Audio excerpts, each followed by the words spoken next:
would be back on track the following week. That sound good? Yeah?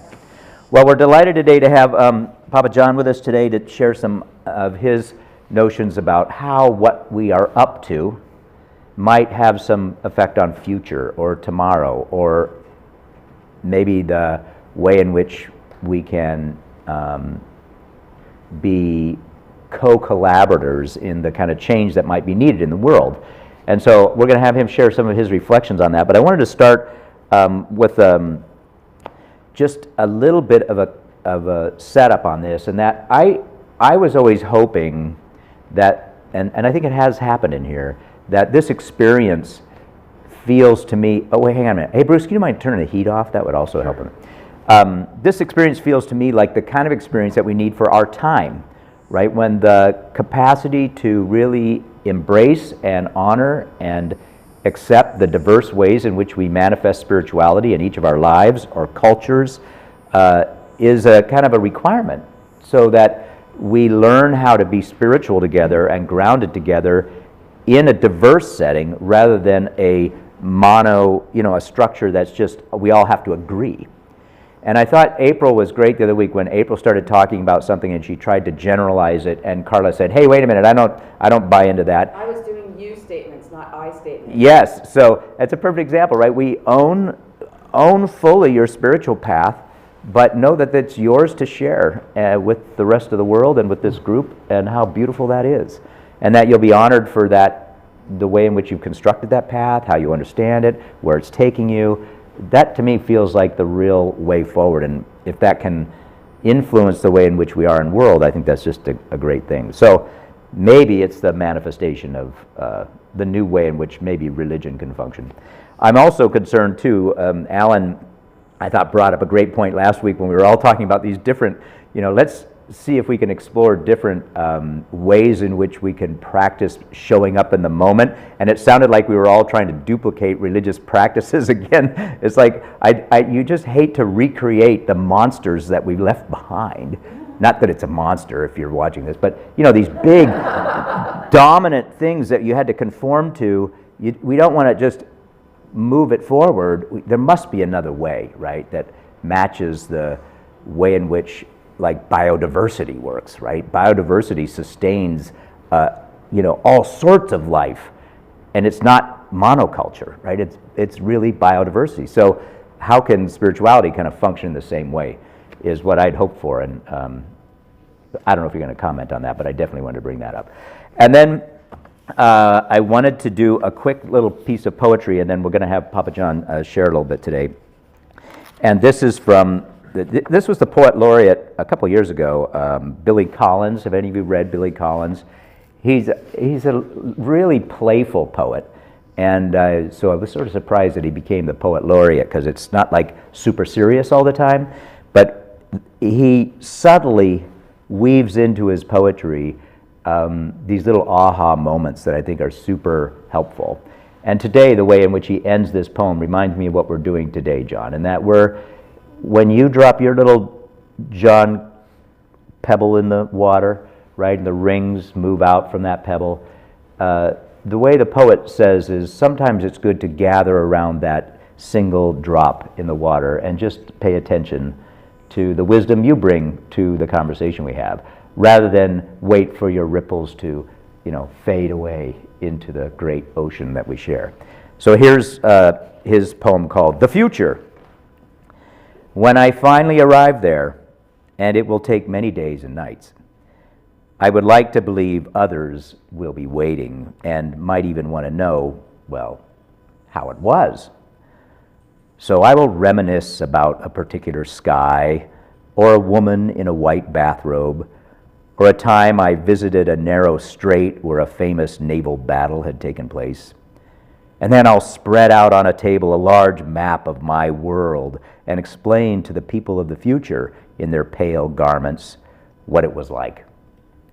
How mountains rose between the valleys, and this was called geography. How boats loaded with cargo plied the rivers, and this was known as commerce. How people from this pink area crossed over into this light green area and set fires and killed whoever they found, and this was called history. And they will listen, mild-eyed and silent, as more of them arrive to join the circle like ripples moving toward, not away from, a stone tossed into a pond. So, let's move toward the stone you're tossing into the pond here this morning, John. Your thoughts Yeah, on... I'm smiling because it's simply, that reflects what's going on inside, which is, it's just joyful to be here, to be with you, because collectively we are in a different environment.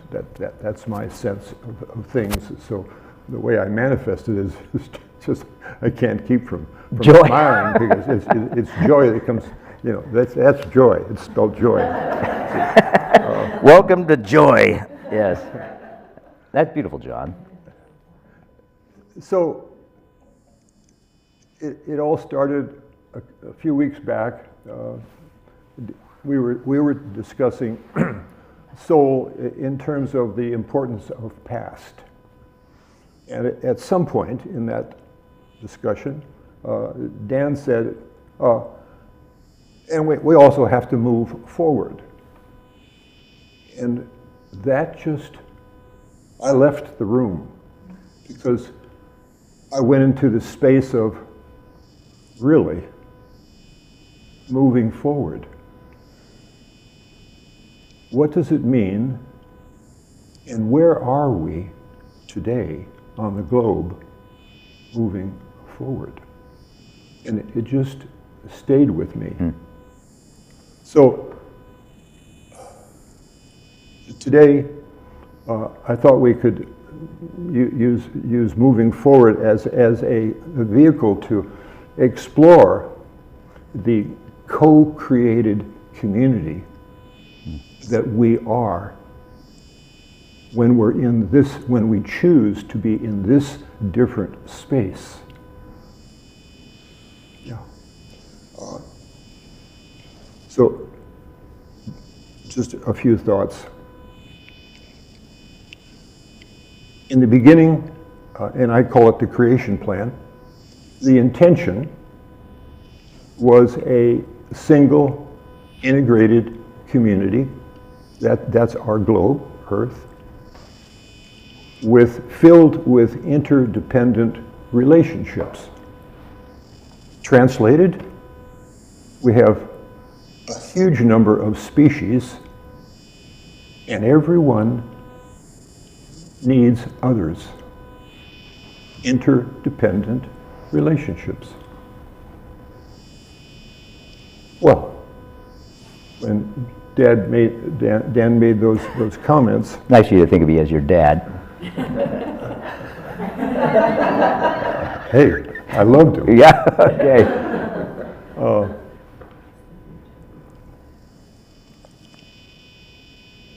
Where are we? I'm saying to myself in terms of moving forward, yes, but what about the present? Am I okay with the present? Well, the answer is very clearly no. No.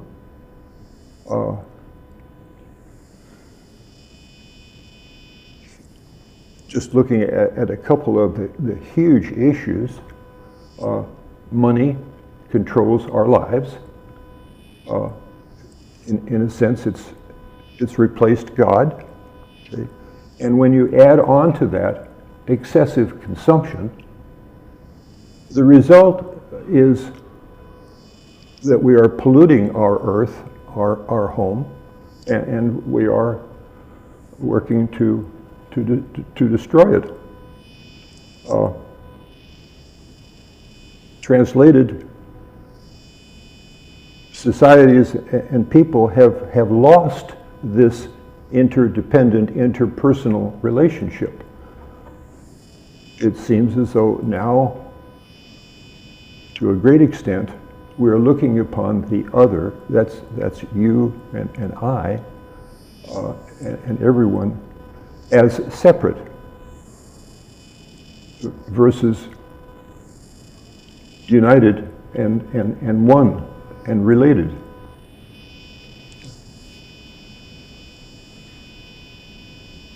Mother Teresa, I think, said it wonderfully.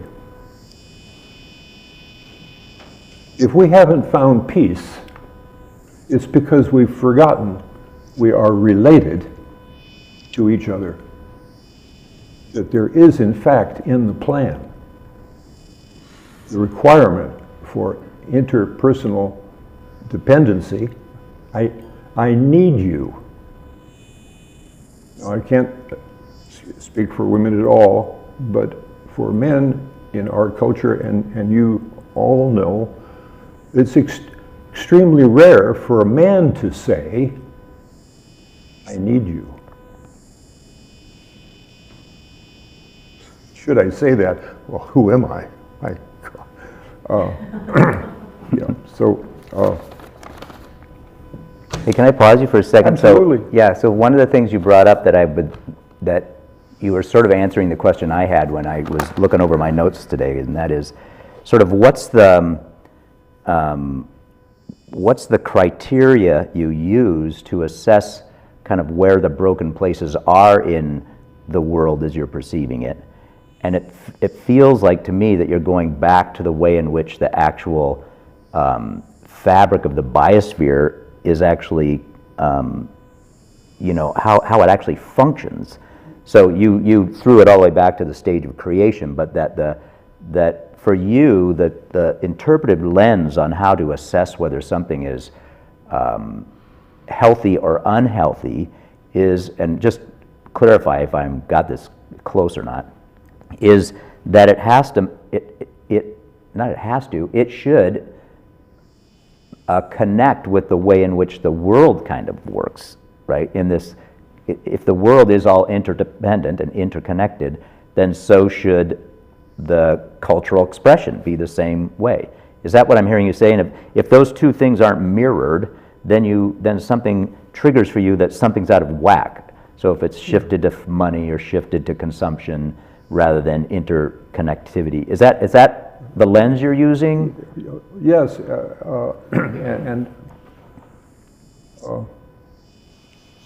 we focus on objects and things and the use and abuse of the earth. We're called to focus on everything in terms of we are part of each other. If I'm to become all I'm called to be, I can't do it without you. We have lost that societally. We've shifted, So this morning we can ask questions like, how do we rebirth this connection, which societally, globally, we've lost?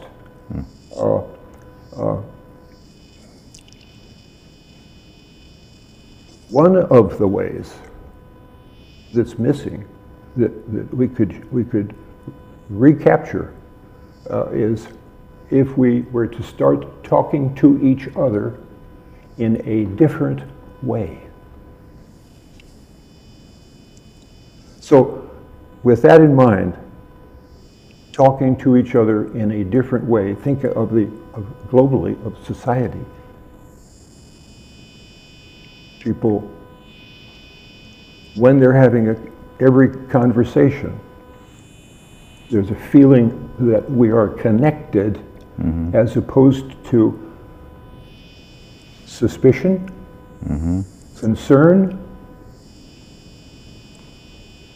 What do you want from me? So I propose that we explore looking at this environment that we have created here in terms of what it is for each of us. Dan used the term, wonderful, collaborative spirituality. Now, those are great words that describe, in general, the environment that is ours here. But that doesn't say anything about the environment in terms of who you are in this environment. What happens when you and we gather together, whether it's not this room, wherever we gathered, you know, it's this group of people. What changes when we are together? So I open it up for Can you share what changes in you when you, Yeah. maybe that would help people? yeah, sure, just to start. Drop another pebble in the water a little bit. Yeah, my pebble in our water. There you go. What happens when before I come in, because I'm smiling on my way here, and whenever I think about being with you, and a part of the smile says, I deeply believe that what we are co-creating here is a pilot for what needs to happen, needs to transform our entire globe. The people need to shift their education to rebirth the way we relate to each other, and the way we do that primarily is talking to each other. So when I'm here, I shift my brain so that it doesn't become dominant. It's here, I need it. I need it to take in what I'm hearing from you, that you're sharing who you are with me. And I clearly, intentionally, and it takes practice, I shut down my ego. So the brain becomes different. Useful but different, because normally it's controlling. Powerful in terms of what comes out of my mouth. So the brain becomes passive, and the ego is shut down, and my ego is right here, and if it attempts to take over, I've now learned to appreciate when that starts to happen, and I say some things that are actually occasionally vulgar, like, yeah, but I'm talking right here to my ego, to force myself to sit, because when ego and brain work together, basically often we're in trouble. Yeah. What comes out of the mouth is not useful. Important word. Is it useful? Yeah. Or does it just feed my need, my ego? What else happens for me? I increase my awareness of your presence. And I become much more aware that I need you, and so please share with me who you are now, not your history, not even your expectation, but just tell me your feelings, your thoughts. Because when we share, when I view you as a part of me, an extension of me, and we have a conversation, we change. The last thing that I'll share that shifts for me is that what I've just been saying is, I term it, I start to listen to you, as opposed to hearing your words, taking them in, giving them to my brain and ego, and then getting ready to open my mouth. That's normal. When I'm in here, brain's passive, the ego is shut down, and I'm aware of your presence, and I simply want to take you in, because when I do, each of us becomes different. So what about our ongoing experience? Yeah. Please, someone pick it up. Yeah, how about for all of you? Laura, are you going to do the fan? I'm glad you noticed that I noticed that. Yeah, anybody want to share? And you could do it if you feel like your voice is robust enough. You might get picked up through our microphones, but you can also use the mic if you want. Like what? Since Lori's working on the fan, I'll share mine so people can hear it. But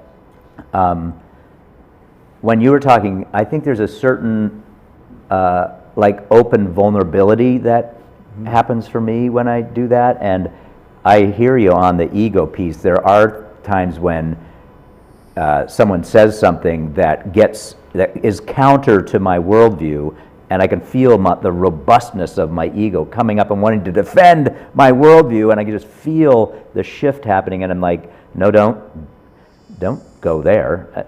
That's not helpful, your term. It wouldn't be helpful. It's not useful. It's not useful, and it's certainly disruptive in my capacity to just be able to absorb. And then the more you practice that, and this has happened for me in this group, is the transformation of my life is connected to the experiences I'm having with all of you, rather than just creating it in my own mind, whatever my own personal construct, which is so individualistic, becomes a little bit more collective wisdom, maybe I would call it, or collective view of my deepest self is born out of conversation, not just out of my own personal perspective. Alan, and while you do that, I'm going to turn off that fan. Yeah. Is this working? Yeah, You can come back and sit down if you want. Yeah, right. yeah, you can pass it around too. You started out at the very beginning making reference to the term moving forward, and that it was interesting to contemplate moving forward or not moving forward, or what's embodied in that. And I mean, that is fascinating to me. And it sort of suggested that maybe we should suspend moving forward, or at least not limit ourselves to that as a construct.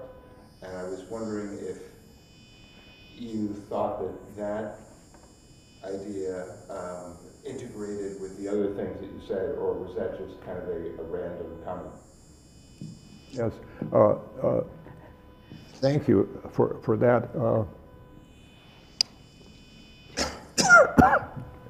Maybe you used the word suspend going forward, or whatever word you used, and I translate that into, we have to do an essential, a major shift in how we interact and act through our day-to-day work and personal relationships, so an example of suspending, which isn't really suspending, but it's an essential shift. I would see corporations as taking their profit and shifting their vision and dividing it in different ways. One, make sure that the employees have enough, which is not the case now. Take, for example, Walmart. A portion of the profit would go back to community, a significant portion. A small portion would go back to those who had put money into it. But it's not open-ended. And right now, the majority of the profit is directed to the investors. And so that's an example of a radical shift in the vision of what controls our societies right now, which in fact are corporations. They control our lives and everything within it. So Alan's point about suspend, well, I would use the word essential shift. Mm-hmm. Yeah, and I think it's an interesting notion about how do you, don't we do that individually too? Before we act or try to create future, oftentimes we try to pull back and ground that next step into something, more like foundational inside of us, right? And if we just keep acting like we did yesterday, it's not, the outcome's not going to change. So there's a way to kind of draw back and say, hold on a minute, you know, am I moving forward in a way that's really grounded in, you know, my fullest self or whatever? And I think we do that individually, and I like that the way you're saying, and if you project that out into our collective expression, what does that look like as a corporate, you know, there's you were saying a B Corp, or you know, there's other ways in which corporations can imagine a way in which they structure their lives to do something different before they move forward. And a part of that essential shift in a corporate environment is how they talk to each other. Right now, when one person talks to another, it's pretty much about some objective, and that person, how is that person useful to the corporation, as opposed to how is it that that person and I are essentially related? Yeah, and it's a how different, together can we move forward? So more sharing on. Yeah, great point. We have a microphone here. Gwen? Gwen, nice holiday sweater, by the way. Yes. You're an inspiration to us all. You're like, I want to run down to Starbucks. Beautiful. Thanks, Ellen. Yeah, what? There's too many thoughts going on. Yeah, My heart is racing. Good. I think moving forward is also, for me, about moving inward, and that pebble within advances outward. The vision that you speak of is happening. In small places, we can see it. So even for me, imagining it is a good thing, right? That you speak it. When you speak of ego, totally get that. I think of edging God out, the acronym for ego. That's great. That is a good one. And what you speak of here is creating a certain energetic field That also transcends the waters outward. So, but this is a dilemma that I have questioned also. How to place myself in the world in such a way that is of service in a good way. That it's not from a fearful place. It's not from an angry place. It's not from an ego place. And I do have the experience and the understanding that love runs through it all, and it is all interconnected, whether we see it or not. It can't be without. And so as the environment has changed, things are starting to change. Will we survive, the humanity? I don't know. I don't know. And that's okay too, at some level. So, you know, you see it in the farming with the regeneration of the soil farming, or in corporations where a CEO or an owner or CEO has said, yes, I'm giving to the people and I'm only taking a small portion for myself. And I can't remember all the names of these things, but thank you for bringing the topic. I really enjoy you. I enjoy coming here, and the reason I do is the words that come and the way that we experience touch my heart. Otherwise, I wouldn't bother. Yeah. Yes, so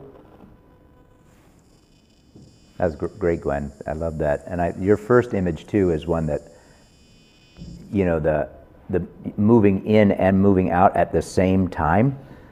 That's an inspiration. We can all do that, right? We can all work on our inner journey as we strive to give expression. That harmonic way in which you do that, I know that takes discipline, right? It takes focus. It doesn't always come natural for many of us, for me anyway. So, thanks. Other thoughts, reflections? Thanks, Richard. So the thing for me is that it's around having a community mindset as opposed to an individualistic mindset, which is actually like generational change. Although I do see that in the younger generations that we are moving towards this, but so Say the two mindsets again, same again. having a community mindset as opposed to an individual mindset. Yeah, so, yeah. you know, as American culture specifically is about individualism. Right, there's a robustness to it. Me. Yeah, And then, and now that we've gotten to this late stage of that, it's so individualistic. thank you. Well, I thought I saw another spark of, no? Yes? Over there? We're just going to pass the mic around. I love it. Thank Yeah, you, Richard. Just a comment on what Ruby said. She used excuse me, you used the word community. Community, yeah. And it came to me as communion, which simply defines relationship. Yeah, That all is connected and not separate. So as you were referring about a service, if whenever you and we are interacting with someone, if we can work towards shifting our attitude that you and I are related, and therefore what I naturally want to say to you is, how can I help you? And without saying it, I'm also saying, and how can you help me? Because I need you. I need you to continue to become, to grow, to expand. I can't do it without you. You understand how radical that thought is? I can't do it without you. yeah, You is every person on the planet. So when friends travel, I remind them, it's wonderful to see places and do things. What's more essential is connecting with a local, because you're related. And it most likely will start out being a stranger.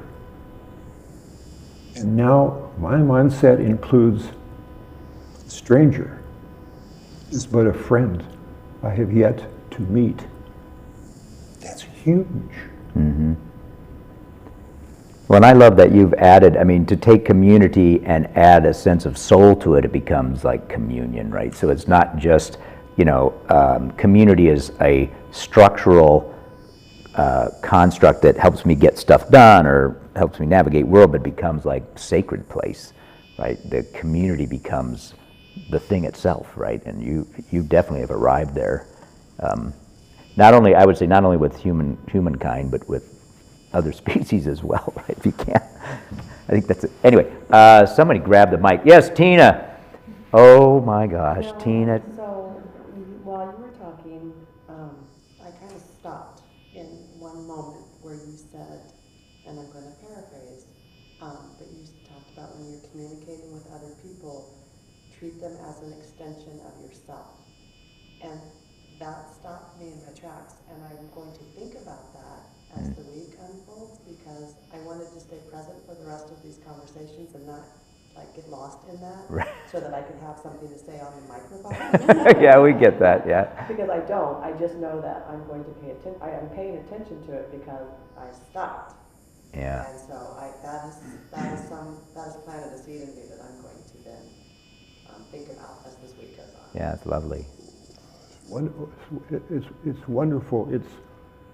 It's where we as important individuals on our globe need to take forward out of this environment, this construct, and create this construct as often as possible with our every interaction.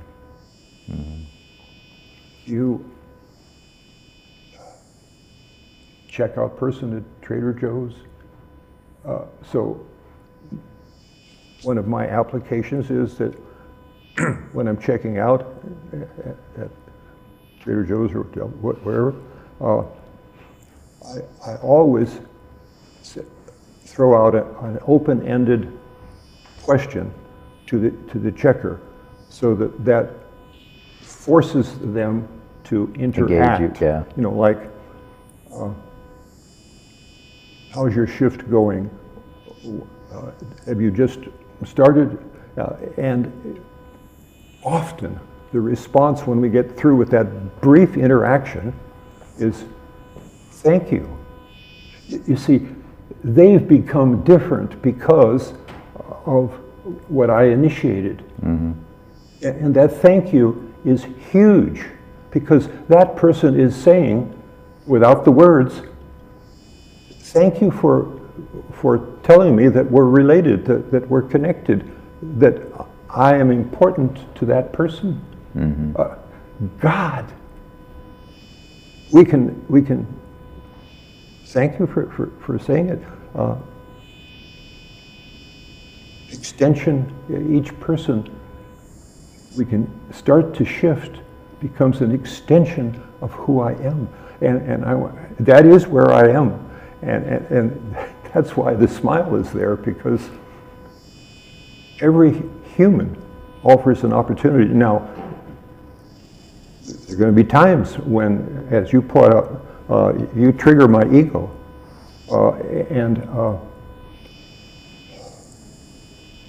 I can now be aware of that and catch it in that I say microsecond between when the ego says you need to speak and I actually open my mouth. There's a microsecond where I get to control, and it's difficult, because the more my ego has been offended, the quicker that response is going to come out.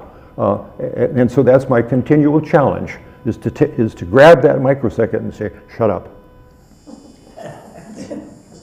Or worse, you know, or be at peace, you know.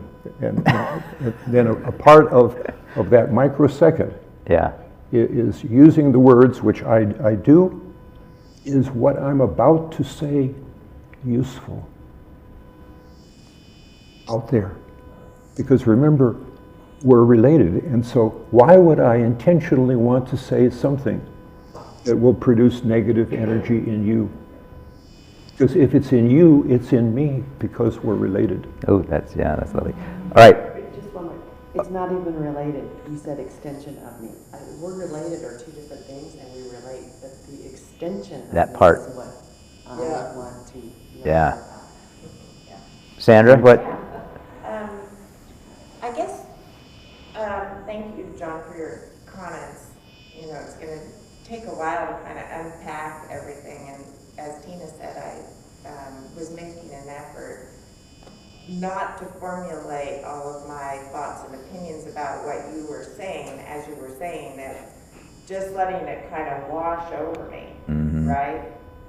You know, and that involves, as you were saying, sort of parking the ego. So I don't have any, you know, brilliant comments yet. Maybe next week. I'm sure you will. Yeah. Or I guess, are we? We're not here. Yes, we're here next week. Yes, we are here next Maybe, week. but what kept coming up for me strongly is our young people. And, you know, as elders, you know, in our community, how to really show up